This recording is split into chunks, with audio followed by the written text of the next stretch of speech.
Ameaça na rede social. Homem armado promete fazer chacina em casa de festas. O alvo do criminoso são gays e travestis. A postagem assustou os organizadores e a polícia investiga. Adolescente sai de casa para fazer curso e desaparece. A família não entende o motivo do sumiço. Só este ano, mais de 540 pessoas desapareceram no estado, boa parte adolescentes. O bandido se deu mal, tentou levar o celular da vítima, mas não esperava pela reação. A estudante é lutadora de jiu-jitsu e deu uma surra no assaltante. Tiroteio em Santa Rita, Vila Velha. Na disputa entre traficantes, 2 foram baleados. Uma das vítimas é um adolescente. A morte do juiz Alexandre Martins. No segundo dia do julgamento, o delegado Danilo Baiense afirmou não ter dúvidas de que se trata de um crime de mando. De volta para casa, uma das meninas que desapareceu na última semana em Vila Velha já está com a avó. A irmã não quis voltar e correu da abordagem. As duas foram encontradas na casa de traficantes. O bandido tentou fugir do flagrante, mas acabou preso. Nas imagens, aparece quebrando a câmera. O jovem criminoso da noite trabalha como flanelinha durante o dia. Andréia disse ter sido demitida por enfrentar um câncer, mas a empresa pode dispensar o empregado que está com uma doença grave? A advogada fala sobre o caso. O que parece um festival de fogos é, na verdade, uma explosão na rede de alta tensão no norte do estado. Moradores de Linhares ficaram às escuras. Não saia daí, tudo isso no Tribuna Notícias, segunda edição. Olá, boa noite. O bairro Santa Rita, em Vila Velha, volta ao cenário de briga entre traficantes. Na disputa pelo comércio de drogas, eles trocaram tiros e assustaram moradores. 2 criminosos foram baleados.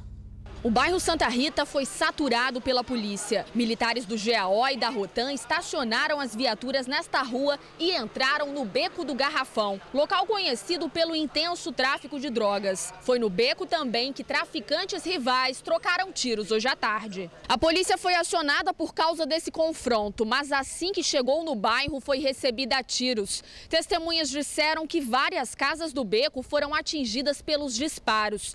3 armas foram apreendidas. 2 suspeitos foram baleados e um conseguiu escapar. Os 2 suspeitos foram socorridos e levados para o Hospital Antônio Bezerra de Faria, em Vila Velha. Um tem 17 anos e 5 passagens pela polícia. Já o de 34 anos tem 2 passagens, uma por ocultação de cadáver, outra por homicídio. Eles estão internados sob escolta policial. E os 2 suspeitos baleados continuam internados. De dia, flanelinha. À noite, criminoso. O jovem preso mais uma vez na capital participou de um arrombamento em Jardim da Penha. No bairro, moradores cansados da insegurança. Antes de ser danificada, uma das câmeras de segurança do estabelecimento flagrou a ação do criminoso. São 2 da madrugada quando ele chega, despista e dá uma verificada na parte de dentro da sorveteria. Com um pedaço de papelão, ele quebra uma das câmeras e arranca a sirene do alarme. Em seguida, faz a mesma coisa com outro equipamento. Deste outro ângulo, dá para ver perfeitamente o que acontece do lado de fora. Ele ainda força a porta, mas vai embora sem conseguir levar nada. Para a polícia, Igor Pereira dos Santos, de 21 anos, que já tem passagens pela justiça e estava solto há apenas 3 semanas, contou que recebeu R$5 de uma outra pessoa para danificar o sistema de segurança do estabelecimento. Uma facilitação para um arrombamento que seria realizado em outra oportunidade. Para comer, tirar só lá. O proprietário da sorveteria, que fica em Jardim da Penha, já teve os estabelecimentos que possuem em Vitória arrombados, furtados e assaltados várias vezes. Estava revoltado. É uma forma de se livrar da culpa. Só que foi ele que praticou o ato. Então, praticou o ato, vai se virar para assumir.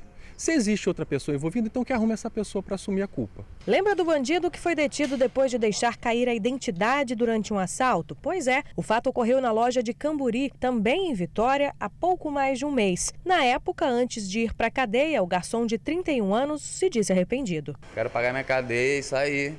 Ter uma oportunidade de vida e ter uma vida honesta. Bem parecido com o que Igor disse à nossa equipe enquanto algemado. Eu penso que não era para me ter feito aquilo.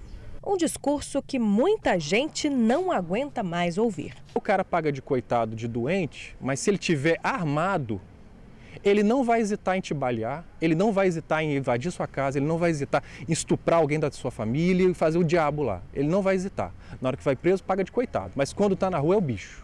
Igor foi detido cerca de 10 horas depois da tentativa de arrombamento. Ele estava aqui na Rua da Lama mesmo, a poucos metros de distância do estabelecimento depredado. Estava trabalhando como flanelinha. A certeza da impunidade do criminoso, que nem se preocupou em ser reconhecido, é o que contribui para que a sensação de insegurança só aumente.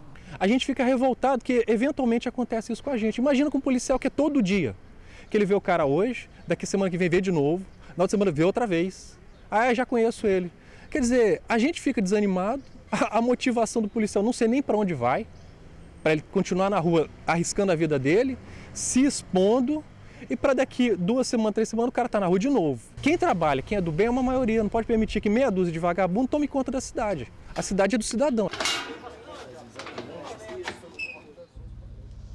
Bandido disfarçado de flanelinha, que perigo, hein? Olha, a Prefeitura de Vitória informou que as pessoas que pedem dinheiro em troca de uma suposta segurança do veículo não estão cometendo um ato ilegal. Só é crime quando há extorsão ou dano ao patrimônio. Aí é preciso acionar a PM através do 190. Em Linhares, fios de alta tensão pegaram fogo e causaram pânico e correria entre os moradores. As explosões duraram alguns minutos, pareciam fogos de artifício. Nas imagens é possível ver o fogo se espalhar por toda a extensão da rede no bairro Interlagos. O incidente aconteceu no início da noite e a suspeita é que tenha sido causado por linhas de pipa que ficaram presas à fiação. Logo depois dos estouros, ruas ficaram sem energia elétrica e a Excelsa foi acionada. O problema foi resolvido horas depois. Apesar do susto, não houve feridos. Só este ano, mais de 540 pessoas desapareceram no Espírito Santo. Quase 200 são adolescentes do sexo feminino. Na Serra, uma família está à procura de Milena. A jovem de 16 anos saiu de casa para ir a um curso e não voltou mais. Milena Barbosa da Silva Gomes, de 16 anos, desapareceu na tarde desta segunda-feira. Ela mora no bairro Felrosa, na Serra, e foi para Vitória, onde faz um curso de informática. E não voltou mais para casa. Ela saiu por volta de 5 horas de casa. Sempre ela sai esse horário para ir para o curso lá em Vitória. E normalmente chega 8h40, 9 horas em casa. E não chegou. O namorado diz que a levou até um ponto de ônibus. E depois disso, perdeu o contato com ela. Deixei ela embarcar para o destino à Vitória. Depois dali, não tive mais notícia dela. E ligar várias vezes, todos nós estamos tentando diariamente ligar para ela, todo tempo, todo momento, e não tem retorno. Daí em diante, a família começou uma busca incansável por Milena. Foi espalhando para os vizinhos, para os colegas, para os parentes, tudo. Onde tem parente, está mandando foto, mandando ligar, pedindo para mandar mensagem também, para ver se ela entra em contato, mas até agora ninguém falou nada, ninguém diz se viu, se tem notícia. Vocês chegaram a ir até o curso onde ela estuda? Fomos lá, conversando com ele lá, eles falaram que ela não chegou lá.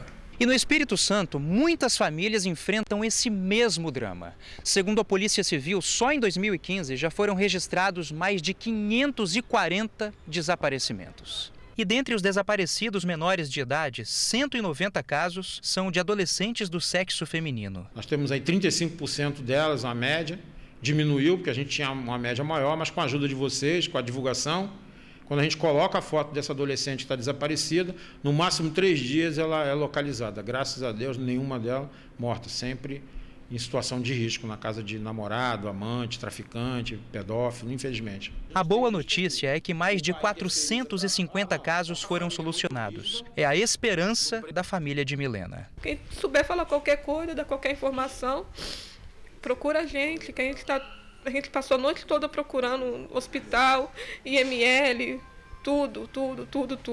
A gente está orando para que dê tudo certo e que ela venha aparecer para acalmar o coração de muita gente que está aqui preocupado demais com ela.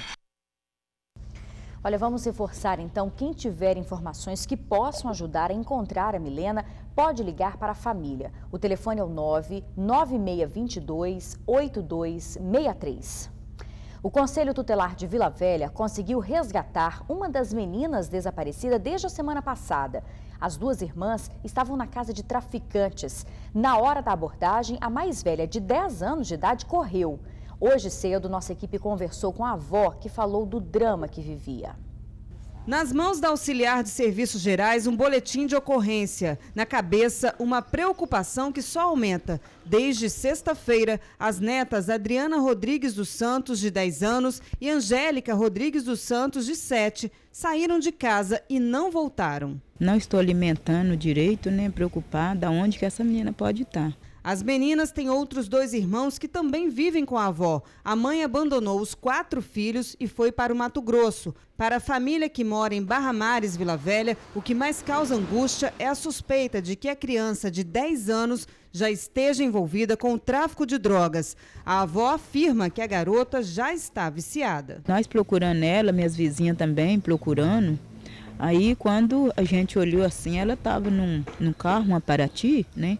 Aí, então, esse cara, ele tem uns 30 anos. Estava fumando aqueles troços assim e a menina está até com o olho vermelho. A mulher conta ainda que já foi ameaçada por traficantes. Ele falou assim, ó, vira, tá? E nem olha para trás. A avó acredita que alguns conflitos de família tenham incomodado as meninas, mas nada tão sério para que elas fugissem e ficassem tantos dias sem dar notícia. E ela consumiu com a menina, não sei o que ela fez com essa menina. Com a irmã dela? É, com a irmã dela. Se pegasse essa menina, achasse um internamento para ela de 10 anos, né, e procurasse essa pequena onde estava, aí a gente já ficava mais despreocupado.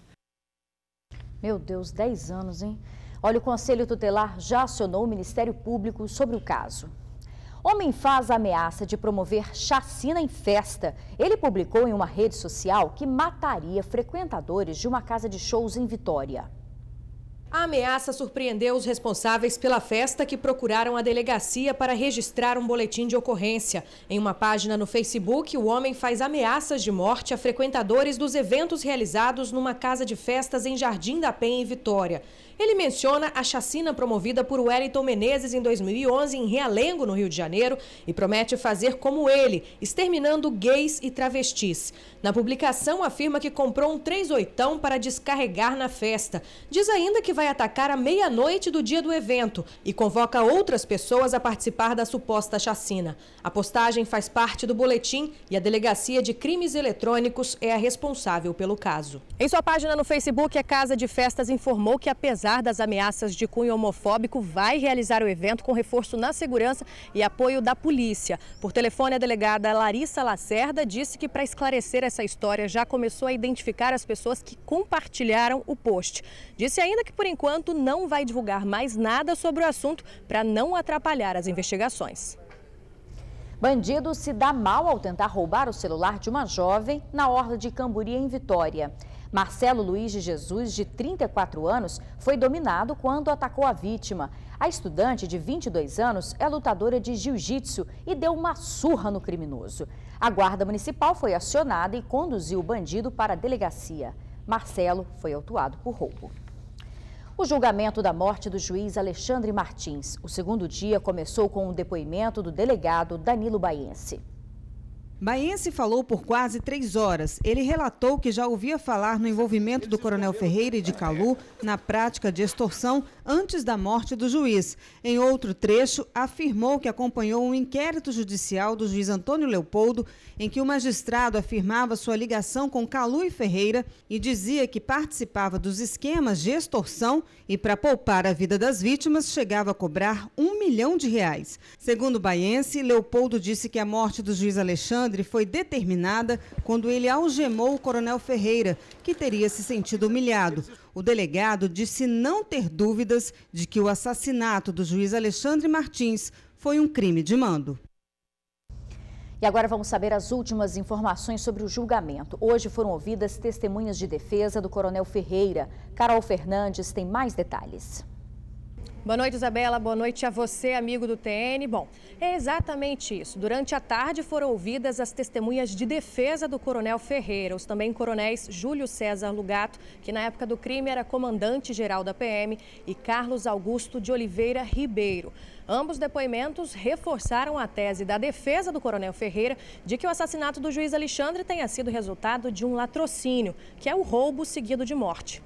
Sobre isso, eu conversei com o pai da vítima, que precisou se ausentar durante a tarde para uma consulta médica. Alexandre Martins de Castro foi bem taxativo, aliás, em afirmar que as falas destas testemunhas não acrescentam em nada na defesa dos réus, muito menos na convicção que ele tem do envolvimento deles. Veja na entrevista. A testemunha do Ministério Público, o Dr. Danilo Baiense, foi muito coerente, muito firme no que falou e demonstrou bem a ligação que existe, a associação criminosa que existe entre o Calu, entre o coronel Ferreira e o ex-juiz Antônio Leopoldo. Já na parte da tarde, essas testemunhas de defesa não somaram nada para a defesa, não abalaram a minha convicção da culpa dos acusados. Durante o recesso que antecedeu o depoimento da última testemunha de defesa do coronel Ferreira, o ex-prefeito de Vila Velha, Neucimar Fraga, o advogado de Calu, o outro julgado neste caso, conversou com a imprensa sobre a estratégia de defesa. Ele disse que não baterá na tecla de latrocínio, em detrimento da outra possibilidade, que é o crime de mando. Segundo ele, a intenção é apenas provar a inocência do cliente dele. Estamos acreditando que vamos poder exercer a defesa do nosso cliente de forma muito coerente para demonstrar a inocência dele, para demonstrar que o Calu não mandou matar o doutor Alexandre. Já no fim da tarde, como havia dito anteriormente, quem testemunhou em defesa do coronel Ferreira foi o ex-prefeito de Vila Velha, Neucimar Fraga. Ainda hoje também deve ser ouvido o coronel Luiz Sérgio Auric, citado em um dos depoimentos. A gente continua na cobertura do julgamento e mais informações vocês conferem amanhã ao meio-dia no Tribuna Notícias, primeira edição. Isabela. Obrigada, Carol. E o ex-prefeito de Vila Velha, Neucimar Fraga, disse que na época do crime era vice-presidente da Comissão de Segurança Nacional e que entregou ao órgão um relatório sobre o caso. Neucimar contou também que logo depois o processo entrou em segredo de justiça e ele não teve mais acesso ao material. Você já imaginou alguém ser demitido por estar com uma doença grave? A Andréia afirma que foi dispensada por enfrentar um câncer. Em casos como este, é possível recorrer e reconquistar a vaga. Imagine trabalhar 13 anos na mesma empresa e no momento que você mais precisa ser demitido. Andréia disse que passou por isso. Ela estava doente e em tratamento contra um câncer quando foi dispensada. Como é que você se sentiu? Então, uma peça com defeito, né? Uma peça que foi reposta, que foi descartada. É muito difícil e assustador esse momento, porque você já vem de uma dificuldade e trabalhando para a empresa e feliz e de repente a empresa acha que você não serve mais para eles. Então isso foi um baque muito grande, o ato do preconceito. Andréia lembra dos tempos difíceis que passou. Ela foi submetida a uma cirurgia para retirada da mama esquerda. Chegou a fazer quimioterapia uma vez por semana e mesmo assim não faltava ao trabalho.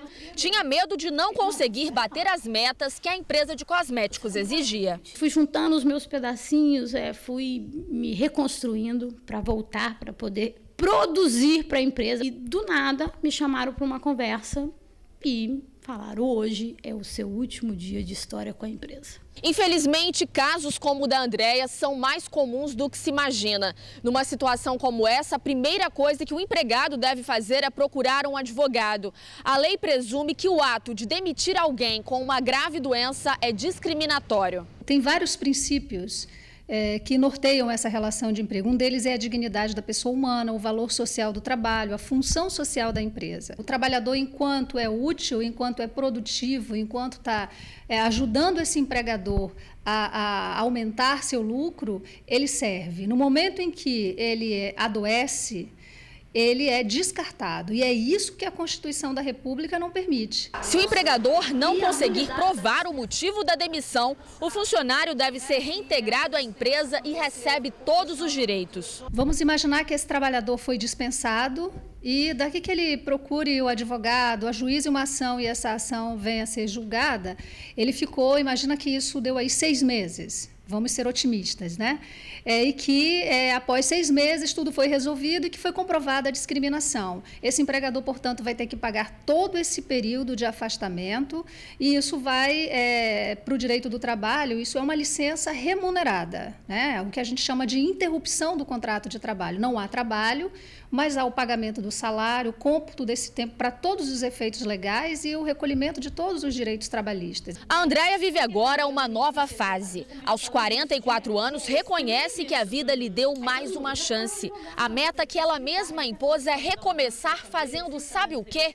Correndo atrás dos direitos. Eu fui demitida e eu não recebi aviso prévio, 40% de fundo de garantia, não recebi auxílio-desemprego. Preciso que a empresa, que o INSS, que eu resolva esses problemas que hoje, acredito eu, que são jurídicos, né? Olha, denúncias sobre irregularidades podem ser feitas ao Ministério do Trabalho. E a seguir, assaltante em fuga termina morto. O carro caiu de uma ribanceira. A gente já volta. Assaltante morre durante tentativa de fuga em Pancas. O bandido e mais 3 comparsas tinham roubado este caminhão de uma fazenda. Eles teriam usado o veículo para fugir da polícia depois de terem assaltado uma casa. Na perseguição, o caminhão caiu em uma ribanceira. Um dos criminosos morreu na hora. O outro foi detido e o terceiro conseguiu fugir. O homem detido foi autuado por roubo qualificado, associação criminosa e constrangimento ilegal por ter obrigado um casal a ajudá-lo na fuga. E a gente fica por aqui. Para você, uma boa noite e até amanhã.